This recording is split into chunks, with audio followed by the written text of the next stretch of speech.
Hello, everybody, and thank you for tuning in to this continuing education class about the art of war, policing illegal and unethical insurance practices. We're also going to talk about some coding stuff as well, particularly stuff that are consistently denied in dental practices. So, what you have to hear today is relevant to even hygienists. Some of it is. Most of it is relevant to doctors and front office team members that deal with insurance companies in general. Want to give you just a quick background. I know a lot of the stuff that I'm going to cover today in an hour is not necessarily going to give you everything that you would want to know, so I'm going to provide some additional resources. But before I do that, want to quickly cover my background. And as you can see there, that's probably the only appropriate photo where you're ever going to see me in my underwear. But that's me, the little boy there in that striped shirt with one of my older sisters. Lisa May, and this is actually back in American Samoa, which I'm from. I was born and raised in American Samoa, and as some of you probably guessed, yes, I did play sports. I played football. Played football for the University of Arizona, and moved here to Utah a number of years ago to be closer to family and as well as be closer to a lot of my networking community in dentistry. So I've been in dentistry for 14 years. I actually started in dentistry working for a group practice in Arizona as its chief officer of dental insurance. And being in that role, I learned to do everything you can think about in dental from an executive level perspective, from filing claims to dealing with insurance carriers to negotiating with insurance carriers to working with the American Dental Association on understanding of coding, getting training on coding, and really diving deep into a lot of aspects of insurance as it pertains to administration, what's going on with insurance in the practice. As a result of learning all of this, I've expanded my speaking career and included speaking in dental about 10 years ago. But I've been speaking professionally in public for 21 years, and that's one of our main roles is to provide education through the various different organizations, dental organizations throughout the country. I personally work with about 6,500 dental practices to prove the concepts that we teach, as well as to learn new things that we teach and add those new things, which today you're going to hear about a lot of new things that are not necessarily taught in the industry or we haven't taught in the past. I've lectured to over 50,000 dentists in the United States of America. The only revenue that we've been able to track in terms of new negotiated revenue as a result of our teaching concepts has been for the 6,500 dentists that have a personal relationship. And that new revenue is $3 billion in the last 10 years. So what I have to share with you today is relevant. You can add to that figure here in terms of collecting money that is rightfully yours through simple and effective and aggressive negotiating tactics with insurance companies. Part of my dental history is that I'm also a contributor for Dental Economics and the Compendium magazines. This month, April 2020, there is a new article coming out on April 21st, I believe, that I wrote for Compendium magazine. So check that out in terms of economic recovery strategies for dental practices. That's great continuing education. Dental Economics will publish my post-pandemic article on insurance strategies to implement. Some of which we'll talk about today, but if you're interested in that, check out the Dental Economics magazines for additional continuing education surrounding my topic. Currently, I am the president of Veritas Dental Resources. The mission with Veritas Dental Resources is education. Veritas stands for truth, and it's something that we believe is not found by communicating with insurance companies, unfortunately. So we are out there to get the truth for you in terms of how to deal with them in an efficient and a proactive manner. I'm also the co-host of the Navigating Dental Insurance podcast, and you can check that out on iTunes or any podcast source that you listen to. Just put in Navigating Dental Insurance podcast and you'll find us. A lot of the items that I'm going to cover today, you'll find additional resources on the Navigating Dental Insurance podcast. It's an educational platform, so it doesn't cost anything, and it's not necessarily there to promote anything as well. So we do adhere to CE requirements put forth by the Utah Dental Association and the American Dental Association in terms of places to get really good key knowledge on dealing with dental insurance. Now, I want to get quickly into the CE, the content component, and talk about insurance. How do we deal with them efficiently and effectively? I'm going to cover a lot of these items fast, and so feel free to email me. Make sure you get the spelling of that email correct. Veritas, Veritas, in an effort to make sure you reach me if you have any questions. So I want to play this video about Delta Dental to kind of really give you a sense of appreciation on where the money goes. When an employer or an individual purchases a dental plan, the key question is how much of that money actually reaches the clinical component of insurance? In other words, how much of that money reaches you as the dental practice? Let's check this video out. News 4 investigates. The chances are pretty good that you've got dental insurance through Delta Dental. It says it's built a trust with Americans during the last 50 years, but is it violating that trust? Delta Dental is now a $15 billion a year nationwide group, providing dental insurance to 56 million people, making it one of the largest nonprofits in the country. But a News 4 investigation found Delta Dental is also handing out some extraordinary pay and perks that may shock you. It's a toothbrush, that's right, it's a toothbrush. All the little nooks and crannies there. Delta Dental puts on quite a show. Let's floss this first tooth here. This performance, paid for by Delta Dental of Missouri, is designed to teach children Everyone say mouthwash! why it's important to take good care of their teeth. Delta Dental is required to donate a significant amount of work to the community so it can qualify as a not-for-profit. As a nonprofit, it doesn't have to pay federal or state income taxes. We have a social mission. But a News 4 investigation found that Delta Dental also provides extraordinary pay and perks to many executives and directors. According to Delta Dental tax records, in 2009, former Missouri CEO Steve Gall was the second highest paid Delta Dental executive in the country, receiving $3.4 million in salary and retirement pay. Nationwide, many Delta Dental executives receive bonuses that are double, triple, even quadruple their six-figure salaries. We provide a good compensation package to our employees and to our leadership because we want to recruit and retain the best possible talent that's out there. Delta Dental of Missouri executives and board members get free travel for their spouses, and board members are also paid. Missouri board member Dr. Richard Hafner made $40,000 for 1 hour of work per week in 2009, the equivalent of making $1.6 million a year for a 40-hour-a-week job. The reason that we do that is because we do want to retain the best folks possible for our board. I think our employees support that. I think they understand that we're a progressive organization, and as a progressive organization, they want the very best for Delta Dental. They do understand the environment that we're operating within, and I think they would support that. This is very disheartening to see. Bart Naylor is a financial analyst for Public Citizen, a consumer rights group based in Washington. You see some outrageous levels of pay and benefits. So how does Delta Dental's pay compare to other nonprofits? The chief executive of one of the largest goodwill industries in America received $915,000 in 2009. That's less than a third of Steve Gall's compensation for the same year as the CEO of Delta Dental of Missouri. And the goodwill executive pay was padded with $500,000 in retirement compensation. The Goodwill has 20 times as many employees as Delta Dental of Missouri. A nonprofit needs to operate under a different culture than a for-profit company. The for-profit company's mission is to maximize returns for its shareholders. The nonprofit acts for a public purpose by nature, and that's why it's gifted with this nonprofit status, this tax advantage.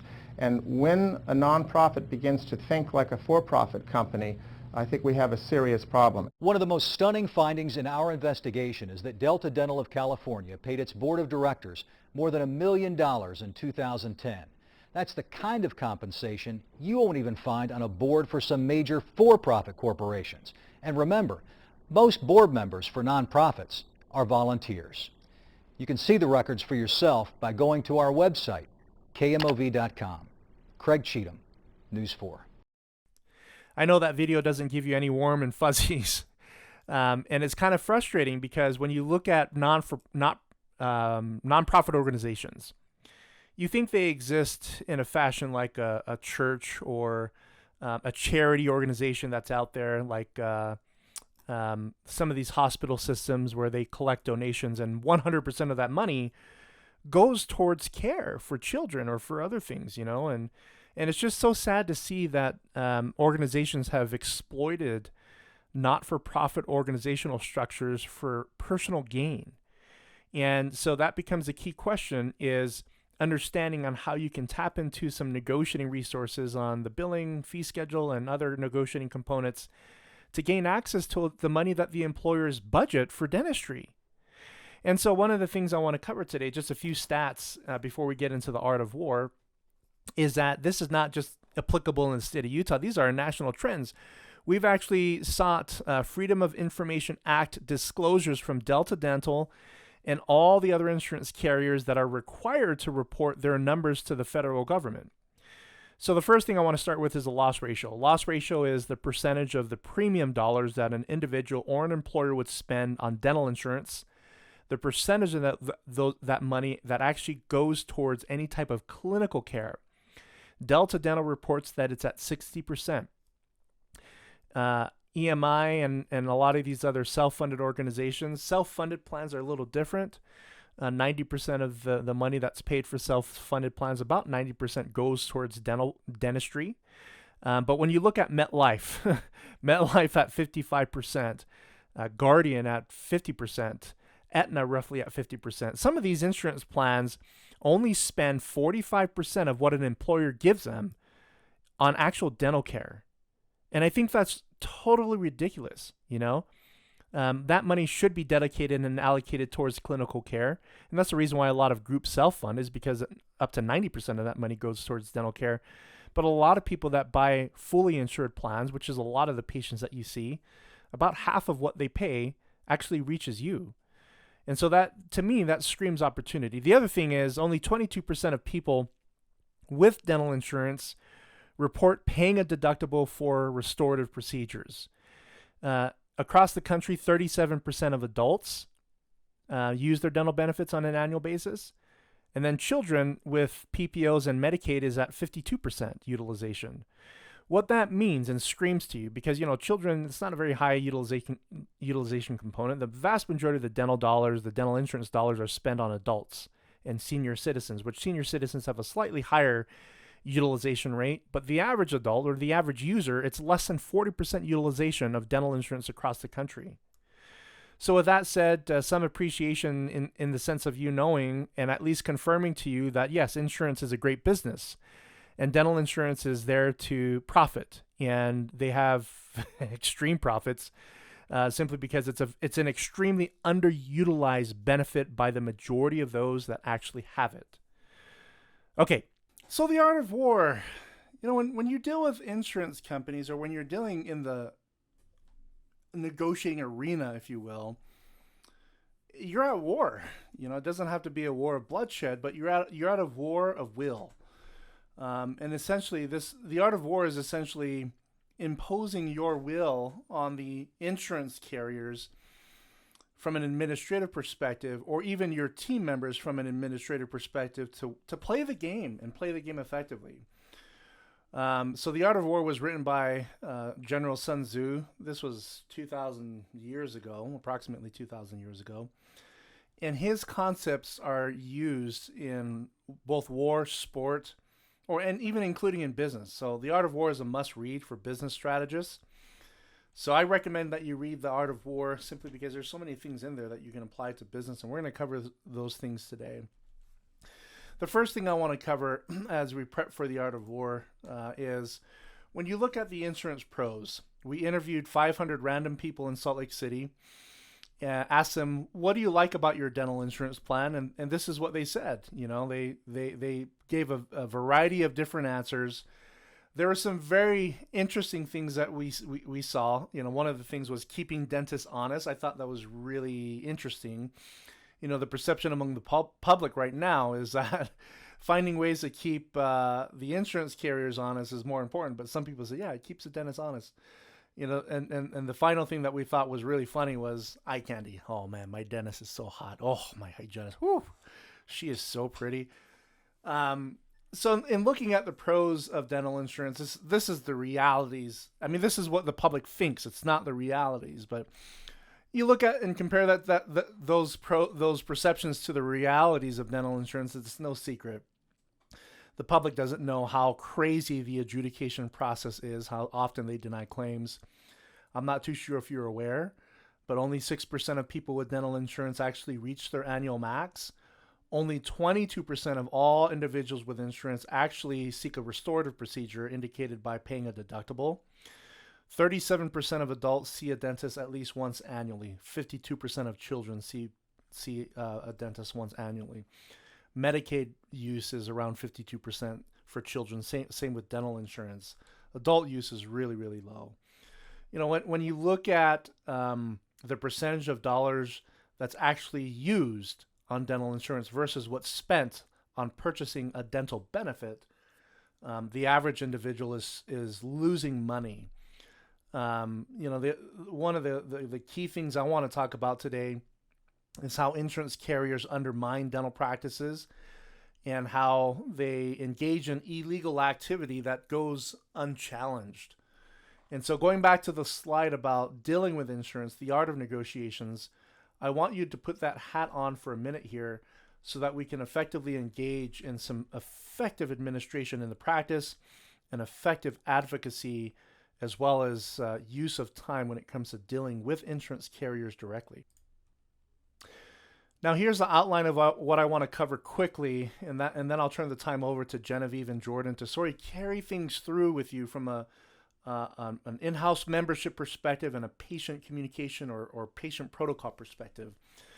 So let's just dive into it. You know, let's take a look at Perio for a minute here. So when you look at Perio, again, I talked to the dental directors for a number of Delta Dentals across the country, and they say that the two things that the insurance industry on the dental side is looking to scrutinize more are buildups and Perio denials. You know, cause for Perio denials are often insurance interference. That's probably the most common. But what I often see as well is incorrect coding. So you just need to make sure that your ducks are in a row when it comes to coding. The common things that I see there are lack of use of 4346, misuse of 4342, as well as misuse of Perio maintenance 4910. Let's look at 4910 first. So how do you activate 4910? So 4910 cannot be activated. You can't elevate a patient from 1110 to 4910 without doing the following: at least 2 quads of scaling and root planing, gingival flap surgery, and osseous surgery. Once a patient is in that category, especially if they are an adult patient, then rule of thumb is once they're in 4910, they stay in 4910. Now there's some question regarding moving the patient back and forth between 4910 and 1110 when you're doing treatment in coordination with a periodontist. That's totally fine and totally appropriate, so long as 4910 is being billed out. The purpose of that is that the insurance carriers, they cover the benefits separately. They may have a separate benefit for 4910, a separate benefit for 1110, and it's 2 a year per category. So 1110 essentially is allowing the patient to receive some benefit as opposed to no benefit for Perio. And then 4910, of course, would be used in the Perio offices for the cleanings that they would do there. So just keep that in mind, coordinate with insurance carriers. What you don't want to do is, if you need to do 4 Perio maintenance cleanings a year, is you don't want to bill 4910 and then 1110 in the same practice. You want to communicate with the insurance carrier and say, look, 4910 is maxed out. We billed 2. We're going to bill 4910 again, but can we seek the alternative benefit of 1110? Can we use 1110 so the patient can have reduced out-of-pocket costs? When you do that, it's very important for you to balance bill 1110 to 4910. Or if 1110 is denied, it's very important for you to not write off the 4910 fee to the patient. So just put in some good billing protocols there to make sure that you properly use 4910 and not confuse it with 1110, because when the patient goes back in 1110, oftentimes it's tough to reactivate 4910 again. So 4342 is a code that I believe should be disappearing. It should disappear from the CDT booklet. But sometimes you'll need to use it. You know, it's 1 to 3 teeth per quad. On a utilization structure, when I look at national data, the code is not even used. I mean, it's rarely, if ever, used. But if you do use it, here are some guidelines that you want to do. You never want to include 4342 with 1110. And oftentimes, you have a patient that's an 1110 candidate. They have a couple of teeth in one quad that needs deeper cleanings. Well, that's what this next code is for. But you don't want to combine 4342 with 1110 because the claim will never get paid. Instead, if it's a prophy candidate with some scaling, you use 4346.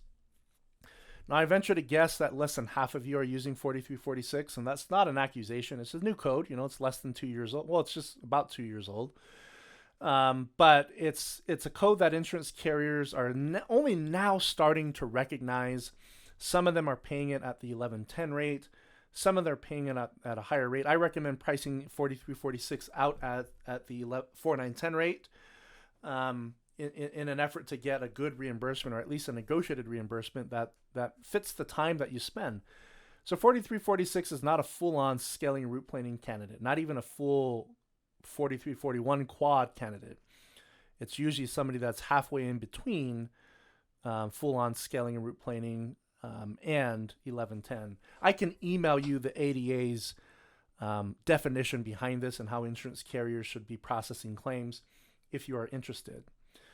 So use 4346 to help increase utilization on that so that insurance carriers are forced to meet the demand of the patients that do have a need for 4346. Do you ever have patients that come in, you diagnose gum disease, give them a treatment plan, 4 quads of scaling root planing, and they say, no, I don't have gum disease. They're kind of in denial.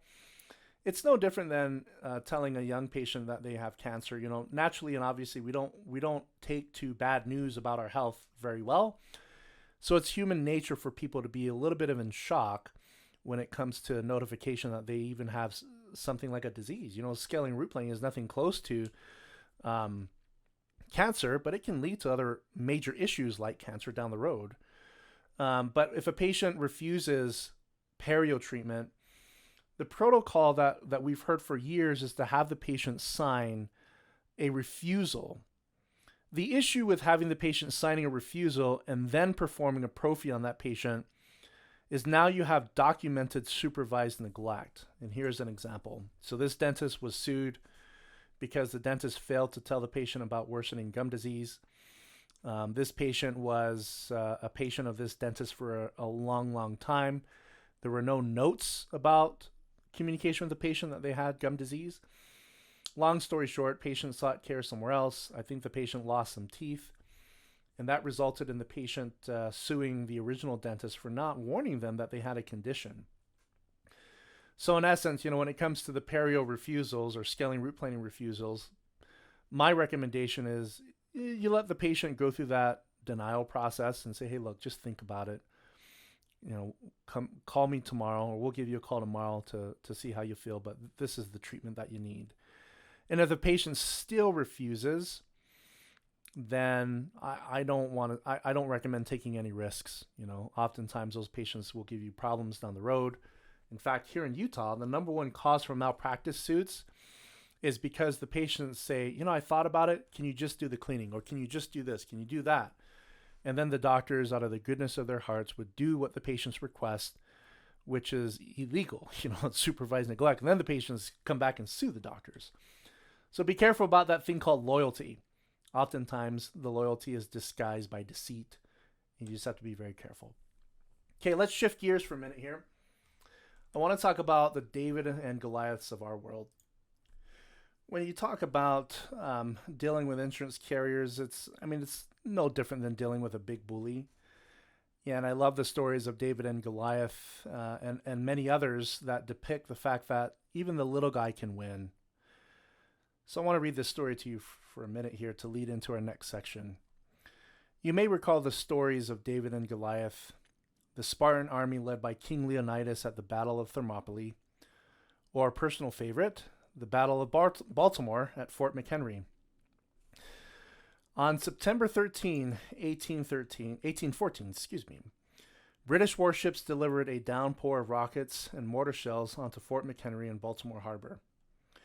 This relentless pounding of the American fort lasted 25 hours. Weeks prior to this attack, the British burned the Capitol, the Treasury, and the President's house. Needless to say, America's defenses were crushed, and any hope of victory was shattered. Francis Scott Key, a 35-year-old American lawyer, witnessed the barrage of Fort McHenry from just 8 miles away. It seemed as though Mother Earth had opened and was vomiting shot and shell in a sheet of fire and brimstone, Key wrote. Given the magnitude of the attack, Key was certain of a landslide British victory. But in the dawn's early light, Key saw the American flag, not the Union Jack waving bravely over the fort. The Americans had won.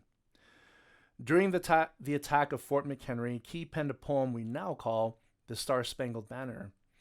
Many historians believe that Key's poem restored the confidence of those who were defending the land of the free and the home of the brave, despite the scale of attack by British forces. Now, I am from American Samoa, like I mentioned in the beginning. One thing about my nation is we are one of 5 U.S. territories, so we hold the same status as Puerto Rico in terms of affiliation with the United States of America. We hold American passports. I'm a U.S. citizen, and I'm very proud to call myself an American. In my country, we have more military members serving in the military per capita than any state or territory in the Union. As a result, we have more deaths per capita per the State of the Union in terms of military fatalities resulting from our own military members who wear the American flag on their chest to defend all that it means to be an American. I am so grateful for this land of opportunity coming from American Samoa, a third world country, and hearing stories like this, the Battle of Baltimore and many others, where we as a nation have overcome bullying at its finest. And I share this story with you simply because I'm a big believer that our history and our culture has taught us to be resilient. So I put together this article titled Battling Dental Insurance, how a single practice can defend itself for dental economics. This was 2 years ago that this article was published. And essentially the message was and is, you don't have to let insurance carriers push you around. You don't have to be fearful against any retaliation. I don't ever see retaliation. But when you stand up on behalf of your patients, there are other advocacy efforts that you can tap into, which is what I want to lead into right now, is how do you defend yourself when the insurance carriers say that was inappropriate, we're not going to pay this, we're not going to pay that. In fact, one of my team members works for a dental practice in Utah, and one of her colleagues near her office received a letter from an insurance carrier that said to the patient that said, "Your doctor's overdiagnosing you. You need to seek a second opinion somewhere else." When we looked into this, it was just blatant abuse. It was a scaling and root planing case. Where the doctor on the other side that works for the insurance carrier, how do they know what they're saying? They didn't physically examine the patient, as well as they're not licensed in the state of Utah to perform or diagnose dentistry. So in essence, that kind of taught us to look out for these things. So Tessina, my team member that also works as an office manager at another office, she started to notice an increased rate of denials on scaling root planing. So she engaged in very aggressive appeal, and we found a pattern that it took 4 appeals to get claims paid for by every insurance carrier that exists. So we then decided, you know what? We are so sick of this. This is so much time that the doctor's spending on payroll dollars to fight an abusive tactic by the insurance carrier. Why are we paying for their abuse? So we hired an attorney. And the long and short of that is that the attorney came back and said, well, in the state of Utah, like many other states, you can't sue an insurance company as a dentist.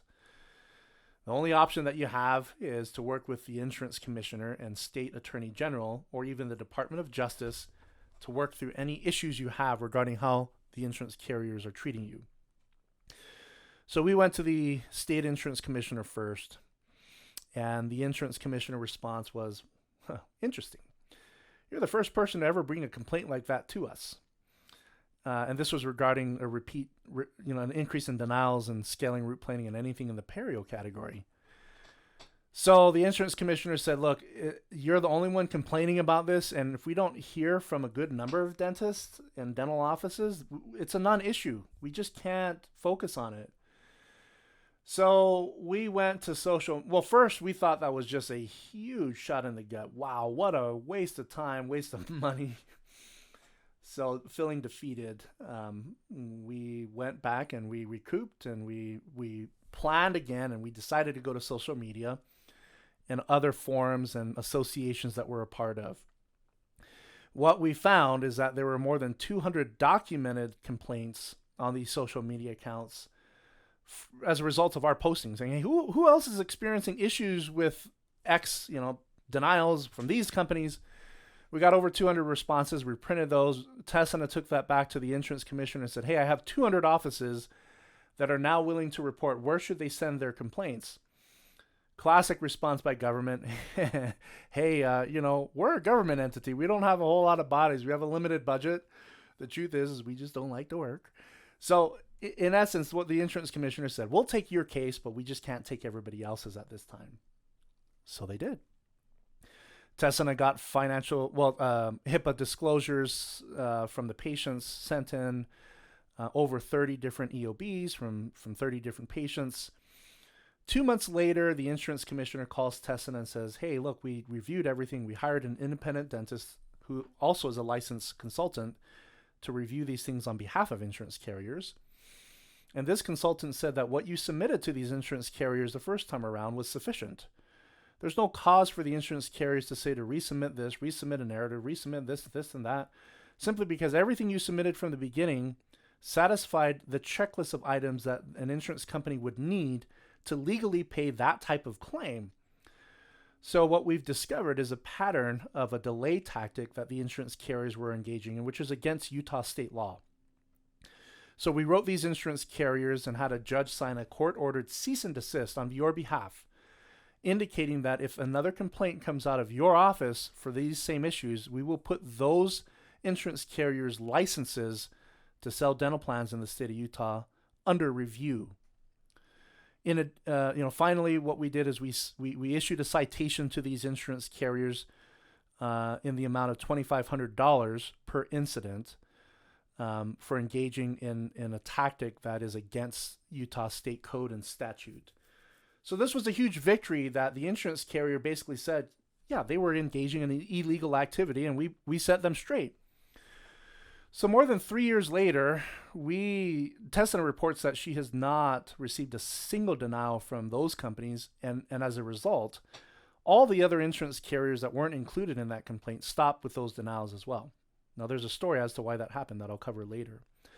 But in essence, we found a good CE experience from this. Is that number one, we realize as other doctors engaged in this type of advocacy that doing your best dentistry is so important. Meaning, if you're upcoding, downcoding, overdiagnosing, underdiagnosing, not doing the right things by your patient, cheating the system, whatever it is, if you're just not doing your best dentistry and you go to an advocate to look at your files and another dentist reviews it, then it's going to bite you in the butt. That dentist is going to say, well, that there really is no reason for that crown to be there. I just don't see, there are those challenges that even if you do send intraoral photographs, I'm not a clinician, but I'm just reporting what other people have said, that if your dentistry is not questionable, then you have nothing to worry about. But your best dentistry goes without saying. That's what you need to make sure you're performing before you seek outside professional advocacy help. The other part of it is that not everybody understands the CDT codes. Did that really qualify as a buildup? Was that really a full quad scaling root planing?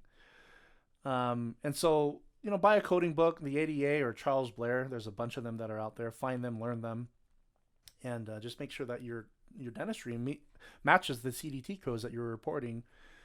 The other part is the pattern. So our pattern is that we found it took 4 denials to get the claims paid. And that was key for the insurance commissioners to establish abuse. because there was a pattern indicating that there was intent to engage in a delay tactic. And then the other part is just don't give up. Insurance commissioner will say no in the beginning, but just keep trying. What we found is that there's one person at the insurance commissioner that we have on speed dial. Other offices have another person in that same department on speed dial. You'll find the right person to deal with you, but just don't give up. And then in the end, if you provide the right documentation, the insurance commissioner will advocate on your behalf. But also, if it's the Department of Justice who serves as the equivalent for self-funded plans or ERISA plans, they serve in the same manner, and the insurance commissioner can put you in touch with those people. So the point of the story, folks, is that you don't have to subject yourself to bullying. In fact, on the other side, on the insurance side, Dr. Roy Shelburne, I don't know if you're familiar with his name, he informed me on the fact that insurance carriers keep detailed notes about how you submit claims, how you fight claims, how you seek in self-advocacy. And that information is shared on a database for all insurance carriers to access to on a profile for your office, your doctor, your tax ID. So when you engage in these very aggressive self-advocacy efforts, the message is echoed among all insurance carriers out there. They hear it. Okay. Very good. Now I want to move on to the final component of my portion of the presentation, which is the art of war, reducing time spent on administration. Now, just this past November, as you can see here, I do write for Dental Economics, and typically when I do, I try to make sure that they're the type of articles that scream out in your face. So this art of war article you can read in the November 2018 edition of Dental Economics. And essentially, I describe how to apply the art of war in the dental practice. And the very first thing that stood out to me is when you look at a football team, or you look at an IPO, like a stock, if you do stocks or any type of business, what you find is that the attack is so key in terms of really capturing market share or defeating an opponent that's backpedaling. So invincibility lies in the defense, which, we all believed in the past that a great defense wins championships. The truth is that great offenses are the reason why you have teams like New England Patriots that just stomp on all other teams that are out there. And I am so sorry for you that are Atlanta Falcon fans. My wife's an Atlanta Falcon fan. She'll kick my ass if she hears me saying this. But anyway, the story here is that in this Super Bowl, Atlanta was up 21-3 at the half. During the second half, the Patriots conceded only 7 points, and the momentum stopped there. And they came back with a blast of really dominating. And it was the offense that earned them glory on that day.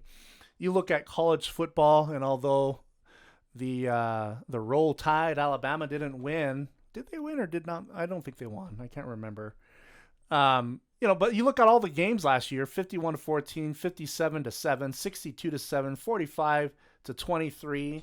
We'll break it down here: 65-31. I mean, you look at this and you start to realize that having a great offense is so important. So how do you do that? How do you build an offensive attack? How do you have a great offense in your practice? It starts with these three things. You have to appeal aggressively. Now, for all of my clients, when they send me their appeal letters, it's, "Dear so-and-so, we received your denial." It's all this fluff. It's all this crap. I'm like, just forget that. You got to be strong. It's like, so, it's as simple as just saying, changing your tone, and don't use that sweet fluff. That's the last thing you want to use with aggressive appeals. You can be aggressive without being rude, without being crass. So in the end of your appeals, you want to always say, we are going to report this to the insurance commissioner. If this is not a legitimate form of processing claims, we will find out. But we ask you to make that right, because if the insurance commissioner does investigate this, you're the one that's going to be holding the bag. So aggressive appeals is how you get them on your radar in terms of them knowing, okay, this is an office that we're going to flag to not screw around with. The other part is negotiating fees. That's we went through that. That's my expertise. Negotiating fees is so important to get the insurance carrier distracted from attacking you, and then, as well as challenging their ethics. You want to give them a dose of their own treatment. Oftentimes the insurance carrier is challenging you, and saying, oh, that really wasn't necessary. You should have done this, you should have done that. It doesn't fit our criteria. It's like, screw your criteria. The patient needs this, and that's what the patient is going to get. You figure out how do you cover it from a benefits perspective. But you want to be proactive at these things and not, and I hate to say this because I don't want to offend anybody, but I'm just going to say it. We need to get out of this pacifist mentality when it comes to insurance. I get it. We're all sometimes afraid of retribution, attacks by the insurance carriers. Are they going to increase audits? Are they going to reduce my fees? Are they going to increase denials on my claims? If they do any of that, it's just pure discrimination, and you can win in a court of law, but you don't have to go that far. So don't be afraid of that. Be strong. Be aggressive.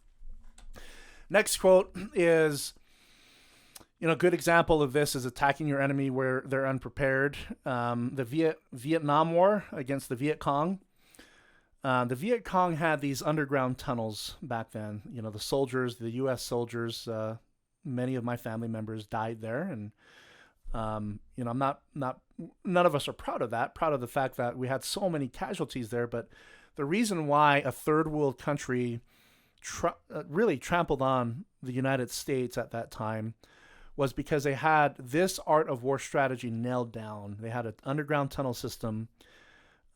These days we use satellite. Back then they used their own terrain to defeat U.S. troops. And so when the U.S. troops appeared, the Viet Cong was prepared, and the U.S. troops didn't know. They had no idea. So I lost one of my uncles died because of that. He appeared in a section of the Viet Cong where, they did have scouts and spies, and there was nobody. There was no Viet Cong members there, but the Viet Cong, they were just smart in the way of using the land that they were familiar with. And as a result, they won that war. So how do you use this and appear where you're unexpected? Okay, so one of the things is you don't have to hire an attorney to look smart in terms of legalese. Is oftentimes you want to cite not California state statute, you want to cite Ohio statute or even federal statute to illustrate the fact that you're aware that these laws exist that help protect patients in getting their benefits and protect doctors in avoiding insurance abuse. Doctors engaging in insurance carriers directly, like the negotiations, is key. One of the key things when it comes to claims appeal or denials, appealing denials, is you advocate on behalf of the patient, not yourself. And when you do this, it now shifts the dynamics to where if you do get the insurance commissioner involved or the Department of Justice, when you're advocating on behalf of the patients, you're partnering with those entities. Simply because the insurance commissioner is not there to advocate for you. They're there for the patient. And the biggest mistake many people make when using the insurance commissioner is advocating on behalf of the dentist, and they don't get anywhere. The other part of the art of war strategy is this.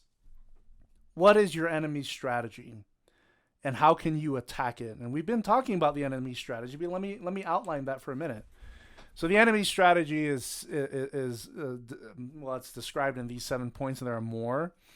They're not designed to pay claims. When you look at life insurance, you buy a life insurance policy. I don't know if you know this, but 100% of what you pay for your life insurance policy goes towards your broker. So the broker makes all that money. Well, how's your life insurance policy covered? Well, because very few claims are ever paid. There's a system in place called reinsurance that pays those life insurance premiums, but insurance is designed to collect premiums and not pay claims. It's as simple as that. The last part is the insurance carriers are engaging in increased efforts to deceive you and the patients. And they do this as their part of applying the art of war strategies to keep you guessing and backpedaling. So you need to attack those things by embracing these 5 beliefs. By the way, if I'm going too fast, you can get access to a copy of all these slides just by simply emailing me, and I can email them to you. But the first thing is you have to eliminate this so-called insurance-driven mentality. Let's stop treatment planning leading out with insurance. Insurance helps, but let's not influence patients to make care decisions based upon insurance. Number 5 on there is that you have more control than you think in terms of your ability to influence patients down the path of getting what's done regardless of what their insurance plan covers, and setting those expectations right so that in the end, financially, you're not losing out on a whole lot of money. When you are on the patient's side and the patient has a trust relationship with you and you put insurance on the back burner, it's an assistance towards covering some portion of your treatment. But when it's not the leading driving point, that whole part about you being among the most trusted professionals, it just increases a lot more, where the patients will trust your recommendation more than they'll trust their insurance. And that's where you want to place the mentality of the patient, which hopefully Genevieve will talk about a little bit more here in a minute.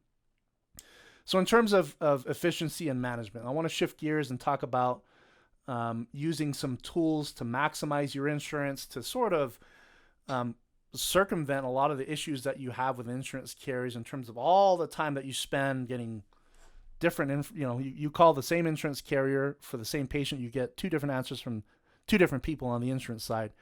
So how do we avoid or build our own profiles for our patients and employer groups to avoid the risk of calling the insurance carriers and them intentionally giving us bad information? And it all starts with building your groups and subgroup profiles efficiently and effectively. What I mean by that is this is one group, but you'll notice that there are 3 different divisions within that policy. The problem and mistake that many of us make is that one patient will come in with this policy and division number, and they'll have a $3,000 annual max, 80% coverage on basic, 50% coverage on major. So we build the employer profile with this sub-ID, with this benefit structure.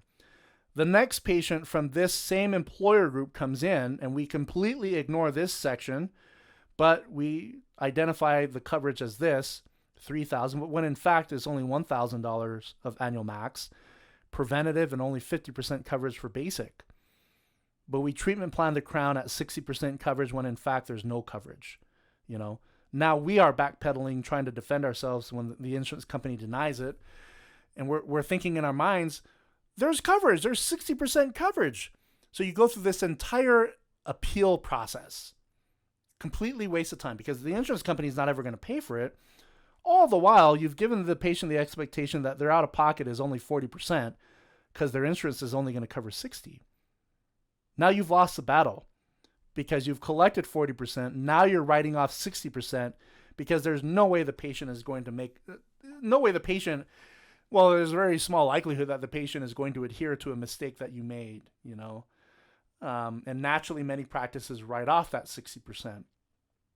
So you need to use your practice management programs efficiently and effectively to build these employer profiles, but don't stop at the employer. Always do policy number and division number in an effort to make sure that that patient has the right benefits.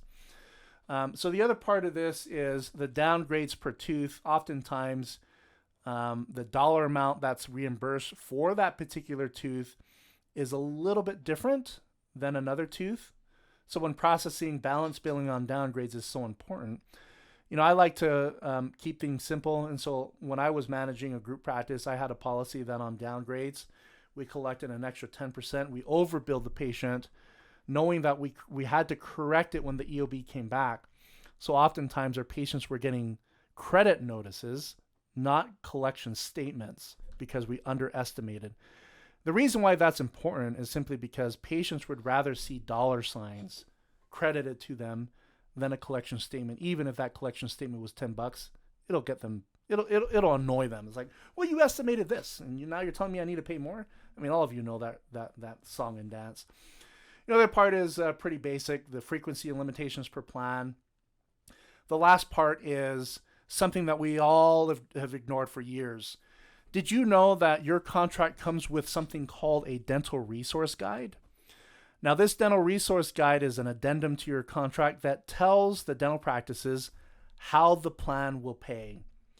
So I recommend that you collect these dental resource guides at the beginning of every year. Collect a copy of the fee schedule for that year and a copy of the dental resource guide. In fact, the dental resource guides often serve more powerfully than a coding book because it tells you, like on Cigna, you want to bill, it says that you should be billing the buildups on the seat date, not the prep date. But just note on the claim that you perform the buildup on a different date. You don't ever want to lie there and say that you performed the buildup on the seat date when that wasn't true. Never engage in deceit on the claims. But Cigna says bill the buildup on the seat date. Just note the actual prep date the date that you performed the buildup, and then it'll trigger the claim to get paid. Things like that are covered in the dental resource guides per plan, and those are things that should be studied. Now here's the part where eyebrows are going to be raised. I recommend performing pre-authorizations regularly, not just for major treatment, but for all things restorative. And I get it. It takes time to get these things back, but I'm going to give you some tips here that'll help you build the pre-authorization policies in your practice. But first, I want to go over some myths and facts about pre-authorizations. Pre-auths and pre-Ds, pre-auths are basically pre-denials. That's not true. Pre-authorizations in many states are pre-approvals. So if you do obtain a pre-authorization, even in a state where there's no law that says a pre-auth is a pre-approval, you can use that pre-authorization to reverse a denied claim for the same service that's listed on the pre-authorization. One fun fact about learning how to do the pre-authorizations, or a fun tip, is for any non-scheduled treatment over the last 6 to 12 months, I recommend learning how to do the pre-authorizations. If you do them electronically, they typically come back anywhere between 3 to 5 business days. Sometimes, if you're not flagged as an office that does them regularly, if you submit electronically, they'll still come back 4 to 5 weeks out. But you want to establish a profile by not risking current treatment. Do this for non-scheduled treatment last 6 months. What you'll find is your schedule is going to start to fill, simply because there is some trust when patients see exactly from their insurance carrier the patient's out of pocket for those particular services that you treatment plan those patients. Another myth is that pre-auths wipe out the doctor's credibility because it makes you seem like you're begging the insurance company to perform the work. That's not true. Pre-auths actually increase trust between you and the patient. Now, I mentioned that your profession is more trusted than the insurance profession. But what the patients often want to see is they want to have assurances that what you've quoted them from an out-of-pocket perspective is indeed in the ballpark of what they would pay. When they receive a pre-auth from their insurance carrier, that trust increases a lot more, because a pre-auth is, in many parts of the country, in many states, is no different than sending a pre-claim, meaning the pre-auth will outline exactly what the claim is the EOB is going to look like. Pre-auths delay treatment. Yes, they can. They can delay treatment if the insurance carriers will have a longer processing timeline. But what I found is that insurance carriers that typically send pre-auths back between 4 to 6 weeks, the more pre-auths you do, the faster they'll come back. So start just with those that have unscheduled treatment for those particular plans. But again, a patient can forego a pre-auth and sign a consent form indicating that if the treatment is denied or not covered, and then the patient will be responsible for the fees as listed in the treatment plan. Dual pre-auths don't take a long time. Coordination of benefits doesn't start at the point of submitting a pre-authorization to any insurance carrier. In fact, those insurance carriers have absolutely no idea that the patient has dual insurance at this point of the treatment planning process. But submit those at the same time. And then it'll help you easily coordinate benefits once the pre-authorizations come back. The other part of this is that there's some confusion that pre-auths and pre-Ds are the same thing. Yes, in some states they are considered the same thing. But what I found is that pre-auths and pre-Ds, even though an insurance carrier may call a pre-auth a pre-D, doing an appeal for the same treatment, even if it's a pre-D, the claims get reversed. The denials get reversed almost every single time. So is a pre-auth just as powerful as a pre-D? Absolutely they are. The purpose of this pre-authorization to me, it's for you. It's not necessarily for the patient, although it does help the patient throughout their treatment planning process. It does increase the rate of case acceptance because trusting what you're saying, now trusting what they're going to pay and what their insurance is going to pay. Again, not leading out with insurance in mind, but oftentimes you can use the pre-auth to influence patients that are hesitant, saying, look, this is what your insurance says. We submitted, something in the form of a claim, and this is what they say how they're going to pay. And patients often have legitimate financial concerns, so the pre-auth is a great help in increasing case acceptance. So these are some rules for pre-auths. You don't have to do them multiple times. If the pre-auth expires, the treatment's the same. A year later, if it's the same treatment, you can still use that pre-authorization to appeal a denied claim. In the insurance system, it does include an expiration in there. But what we've learned is that those expirations really don't mean a whole lot. Unless the treatment changes and now the patient needs more treatment as a result of waiting, then that's when you want to do another pre-auth for that new treatment plan. The other key part of this is, some insurance carriers will send these pre-authorizations to the patients, but you want to proactively send the pre-auth to those patients within 5 business days to influence the patient to get scheduled right away. So those are some quick tips. Now, where did we learn all of this? I understand some of you are thinking implementing a pre-authorization protocol is going to increase so much work. Yes, it may. It may be a time investment. So is anything. You add a laser in your office or a new technology, it's going to be a learning curve. But those things are designed to make your life easier over time. And here's proof. So we studied Dr. Thomas Dunham in Virginia Beach, Virginia. And these are the things that we found. Overall, when you ask Melissa, his wife, who runs the practice, how often are they on the phone with insurance carriers? How many minutes out of the day? How many hours throughout the month? And her answer is 0. The reason why is because we build these profiles with the data that we're given. Whenever we receive a pre-authorization, we add that pre-authorization, the data on the coverage, to the employer profile. So we use our practice management system and technology to know in advance what the coverage is for that patient, and the pre-authorizations help us understand what benefits are available and exactly how the plan is going to pay. As a result, they've gone from, I think, a 40% case acceptance to a 98% case acceptance, and 95% of their claims are paid the first time around. The other 5% are coordination of benefits, which naturally those things are going to take time to learn and overcome.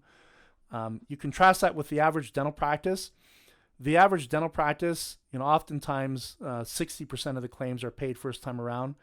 Some practices, 40% of the claims are paid first time around. So you're spending a lot of time on the back end appealing. But the beauty about Melissa's practice and Dr. Dunham's practice is that the time that they spent on insurance administration is no longer there. They're just treatment planning and submitting claims. It's as simple as that.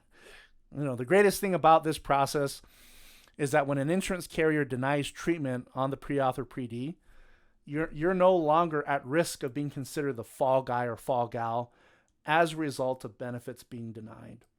Now, I know that these things are controversial. These things are considered, in the realm of Darwinism. They're new. Historically, a lot of management consultants have advised against pre-authorizations. But we're in a new day and age where what we've learned is that pre-authorizations and predeterminations, they do help greatly reduce your time spent on administration through data collection, as well as increased case acceptance. So what I would like to close on is, with the theory of Darwinism, there's some risk. Darwinism is not about the survival of the fittest. Darwinism is, it's a theory that the species that learns to survive will have a greater chance of survival. And when you look at insurance and dentistry, the evolution of dental insurance, it's changing fast, it's changing rapidly, and it's changing in the direction to eliminate or reduce what you get paid and how much you get paid, and if you get paid for claims that you submit to those carriers. So the things that I mentioned, yes, while they're new, well, not necessarily new. Everybody knows about pre-authorizations. They're a little bit uncomfortable to figure out how to implement.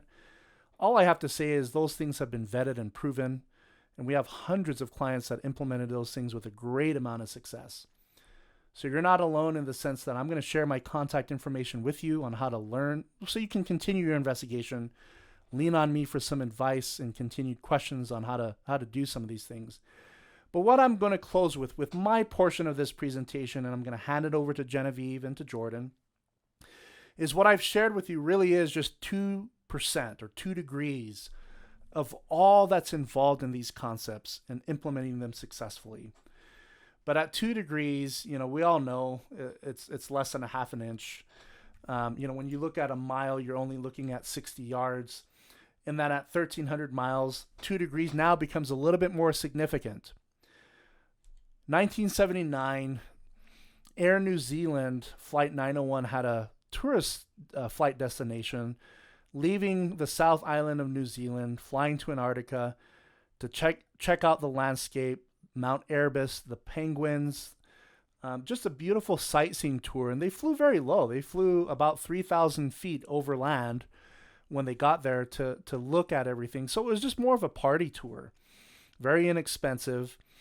And at this time, these aircrafts did not have the same bells and whistles as the aircrafts have today, meaning autopilot capabilities were, they're lacking. They did have them, but in essence, the pilots, for the most part, had to rely on air traffic control and their indicators to safely navigate the skies. Back during these days, air traffic control made a fatal mistake in giving Flight 901 coordinates. Once they reached 10,000 feet here on the shoreline of New Zealand as they were taking off, air traffic control gave them coordinates that were 2 degrees off. So when they traveled 1,300 miles, they had no idea that they were here, right in the direct path of Mount Erebus, when in fact they should have been here. This is the 2 degree mistake. So 2 degrees led them 28 miles off course to where by the time they descended, the cloud level there was about 7,000 feet. And they were descending below the 10,000 feet line that air traffic control told them to descend to, cloudy day. And they're trying to get below the cloud line so that they can see the landscape. But because they couldn't see Mount Erebus as they were descending, being 28 miles off course, they descended right into Mount Erebus, and everybody died on that flight. The point of this, folks, is you just have to be very careful implementing what I've shared with you. There's a lot more to it. There are a lot more resources. I'm not going to leave you hanging. So please contact me, because 2 degrees or 2% of information that I shared with now is just not sufficient for you to be successful all around. And it's my hope that you continue engage in some type of communication with me so that I can help you be successful with these things. But just don't do what this guy did. I actually gave this presentation in the same county of this dentist in Ventura County, and California, and one of the dentists said, that SOB tried to burn down my practice. So anyway, your competitors and your colleagues are not your enemy. In fact, there are some things that you can do together outside of the fee negotiations to gain strength in numbers. Now for questions. A lot of your questions will be answered on sayno2ppos.com. That's our podcast.